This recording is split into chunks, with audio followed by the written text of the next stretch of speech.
remained unknown by most of our family. And it was just down to my persistence in making sure that I found out everything about the family that I went to the trouble of going into the library. So a big feast of detail on the European John and Alexander Aird projects. In German, of course, and I don't quite understand most of the jargon about the building that they did and so on and so forth, and the measurements and the budget and the basis on which the deal was occasionally done. And quite often you see the name General Enterprise coming up. For example, Alexander, when he did the when he completed the canalization of the city of Gdansk, had a deal with the local authorities and the mayor, Mr. von Winter, whereby he was given free lease of a sewage farm in Gdansk. So he had, I think, 10 years of making use of a sewage farm, which he did, and he grew vegetables and he grew flowers and plants, and he sold those as well, or that was the idea behind it. But unfortunately, in the middle of that 10-year cycle, the J&A Aird actually went bankrupt. So there's a little bit of a halt in the proceedings. But it was interesting to see how a lot of these building firms did their deals. You know, it wasn't always based on we get paid immediately. Sometimes it was, well, we'll do the job first, and then you can see whether you can pay us in installments. And needless to say, on that kind of basis, much like the Aswan Dam project for the first Baronet, John Aird, whereby the work was done first of all, and then many years later, the firm John Aird and Co. were paid for it. So a lot of risk, obviously, goes into that with the political situation around the globe and the potential for war here, there and everywhere. Here is a little section where it refers to the Danzig company and the bankruptcy. It's all contained here. It's all written here. It's fantastically interesting. And right at the back, there's several articles being written by Conrad Keith Aird. Conrad, one of Alexander's 13 children. It's amazing to think that he had 13 children. Anyway, the diaries of Conrad. Here's the first one that we actually got into our hands. A lot of it is written in the old style German, and I had to get quite a bit of this translated. But the fascinating facts that came out following getting the translation done gave me a very good insight. This diary was basically from 82 to 86, and Conrad was born in 1865 in Brunswick.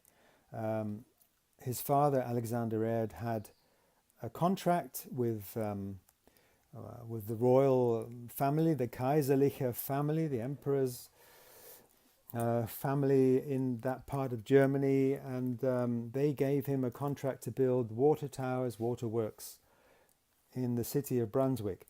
And he was allowed to live in Schloss Richmond, in the Richmond Palace, not in London, but in Brunswick. And it was during his stay, and I think it was many, many months, they had the splendour of living in Richmond Palace, the family. Conrad Keith Aird arrived. So Janet Keith gave birth to Conrad Keith Aird at Richmond Palace in Brunswick. That's the kind of lifestyle that they led. They'd been in Copenhagen for 2 years. They moved to Berlin. They had a project in Brunswick, and so they moved and lived in Brunswick. And at the same time, they sent their children to various schools. You know, they had pretty good education. So that was interesting, this particular diary. Now, these diaries are fascinating, these next two, because, let me see, is it 2 or 3?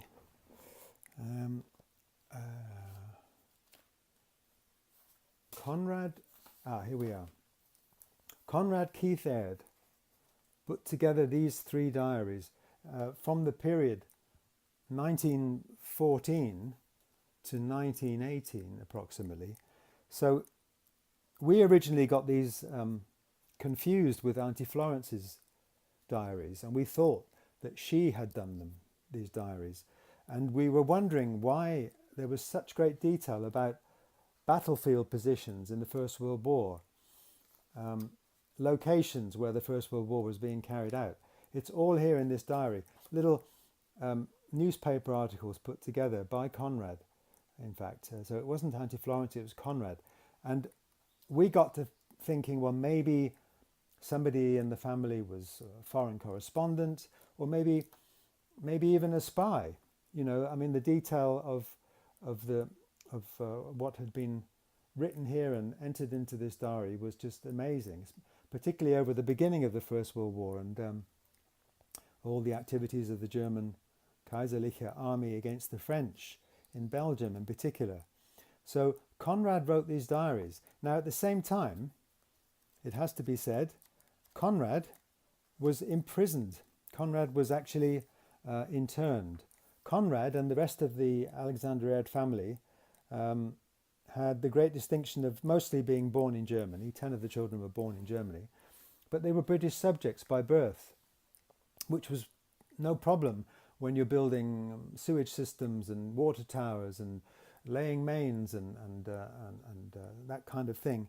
But of course, in between those projects, there was wars, there was political fallout, there was all sorts of potential catastrophes that came along. And so it was fascinating to read what Conrad wrote here in German, that in 1914, the authorities came to visit him. I think he was in Breslau, which is now part of Poland, but he was in Breslau, East Germany, and he was arrested. He was arrested in 1914, and he was interned in a internment camp in Berlin by the name of Ruhleben. Ruhleben was probably the next best thing to being a prisoner of war. It wasn't quite as uncomfortable as a prisoner of war camp. It was mainly for professional people or for people that found themselves in Germany at the time of the outbreak of the First World War. And Alexander was there for a couple of years.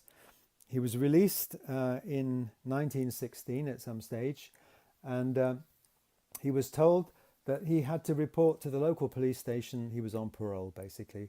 He had to report to the local police station once a week. So that's what he did. And I think he must have written these entries into his diaries and these notes, fantastically detailed notes about the First World War. He must have written them whilst he was in the internment camp.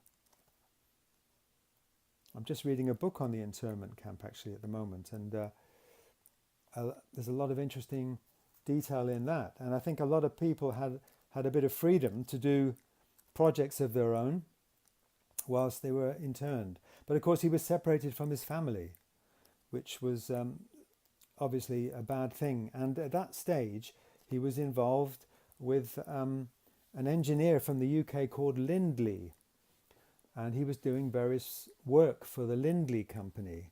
So that gave us an indication that he was no longer working for the J&A Aird business. It may well have been out of business by 1914 when the outbreak of the First World War came along. And in the diary notes, it refers to when he came out of prison and he was on parole, and then he got the news that Lindley Sr., the man that he was taken on by for various engineering projects and water safety testing and so on and so forth and that kind of thing, he discovered that Lindley Sr. had died, and he made it very clear in his diary notes that this was the end of the world for him. So mainly because it provided him with a lifeline with a reputable English engineering company, civil engineering company, and he by all indications was employed by them at that time, and it was like his world was going under. And it was no coincidence to discover that Conrad actually died in 1918. Now, I'm wondering how he died, why he died. Who knows? It isn't noted anywhere. Could it have been a health problem? Could it have been that he was so desperate that he ended his own life? We don't actually know. But he was the one child that stuck by his father and assisted him in a great way during the troublesome years from about 1883 onwards. Conrad Keith Aird, buried in Breslau, what is now Poland. Thank goodness we've got his diaries. In the year 1870, Alexander Aird, our great-grandfather, sent his family all the way back to England. The Napoleonic Wars were on against Prussia. The French were fighting against Prussia, and Alexander thought it was sensible to send the family home to England. Most of them stayed in Dunoon, in the holiday resort near Glasgow. And several months later, when the war had petered out, they all returned to Germany.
Hello again to South Tyrol, Italy. This is the village of Rio de Pusteria, otherwise known as Mühlbach. Mühlbach used to be part of the Tyrol in Austria, but since the Second World War it's part of South Tyrol, Italy. Here in Mühlbach is where my grandparents lived, my grandmother Maria and her husband Waldemar, one of 13 children of our great-grandfather Alexander. And this is where life started for them. Their first two children arrived, and then unfortunately tragedy struck. There was an outbreak of typhoid fever here in this valley, otherwise known as the Pustertal, Val di Pusteria, and the typhoid fever unfortunately struck my grandfather down, and he died after several months of illness at the age of 30. His wife, my grandmother Maria, was pregnant. She was expecting twins, and grandfather Waldemar died before the babies were born. So it was a very, very tough start for my grandmother, who soon left here, soon after the death of her husband Waldemar. Waldemar was buried here in this village of Mühlbach. And the family were then four children. My father, Waldemar, and his twin sister, Mary. Life was very, very difficult. The grandmother had to take care of all four children, and she did what came naturally. She had some relatives in another part of Austria, about an hour's drive from here, and she headed for the village of St. Lorenzen in Carinthia, to try and start a new life, to try and find some accommodation, to try and find some means of surviving, because Waldemar, the landscape gardener, was the breadwinner in the family. So it was the beginning of very, very tough times, very, very unhappy times for the family, a real struggle. But she managed it, our grandmother, and we had the pleasure of seeing her on a few occasions when we were children, when we came to Austria from our English hometown of Bath. So this is where it all begins.